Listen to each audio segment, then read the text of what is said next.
This is the Daily Bread Bible Study. We are looking at day 129 here in 2nd Chronicles for chapters 5 through 7. Now in 2nd Chronicles chapter 5 verse 1 it says, "Thus all the work that Solomon did for the house of the Lord was finished. Solomon brought in the things that his father David had dedicated and stored the silver, the gold, and all the vessels in the treasuries of the house of the God." So King Solomon then gathers the people together to process the Ark of the Covenant, the tent of meeting, and the holy vessels into the temple built on Mount Moriah in Jerusalem. The rite includes, in verse 6, sacrificing so many sheep and oxen that they could not be numbered or counted. They bring the objects into their place, noting the ark contains only the 2 tablets of Moses.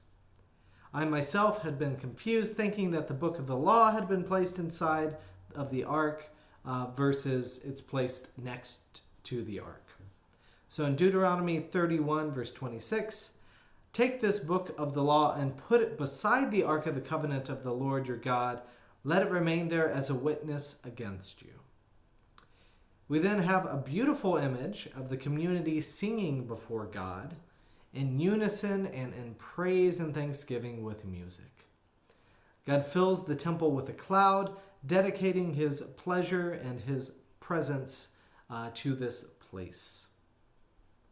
In 2nd Chronicles chapter 6, we talk about the dedication of the Temple of Solomon, and this will be kind of brief this time, as most of our content had been discussed in day 102 when we were looking back at it.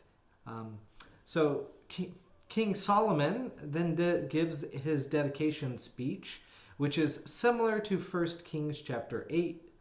Solomon notes first that God had not lived in a city since Egypt, that God had not chosen a ruler, but God now has chosen Jerusalem and also David, and the Lord has fulfilled his promises to me, which is King Solomon. Thus, the temple is primarily a place to seek mediation with God.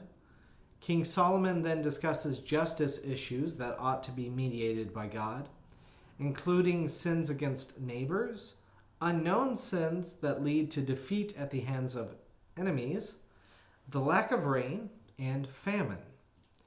King Solomon asked God to hear the prayers of foreigners in this place and to bless military battles, and most importantly, to forgive sins that lead to exile.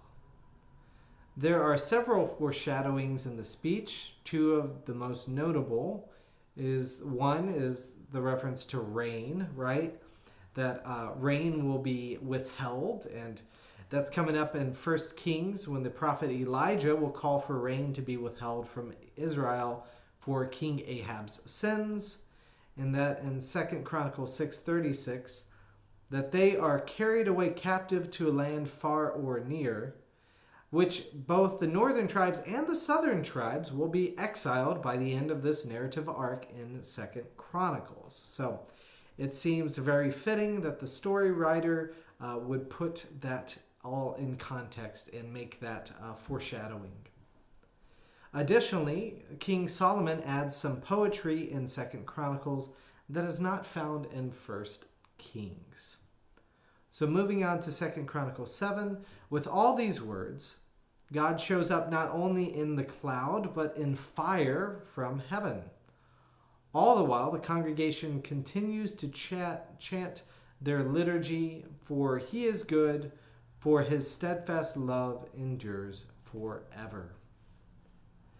The summary of all of this is we see that the festival lasts for 7 days, and on the 8th day, it's a solemn assembly. Thus, all of the work is finished on that 8th day.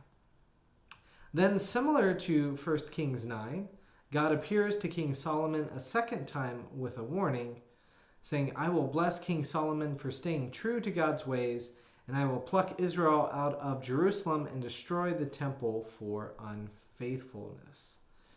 So we will get into all of that continuation of the downfall next time.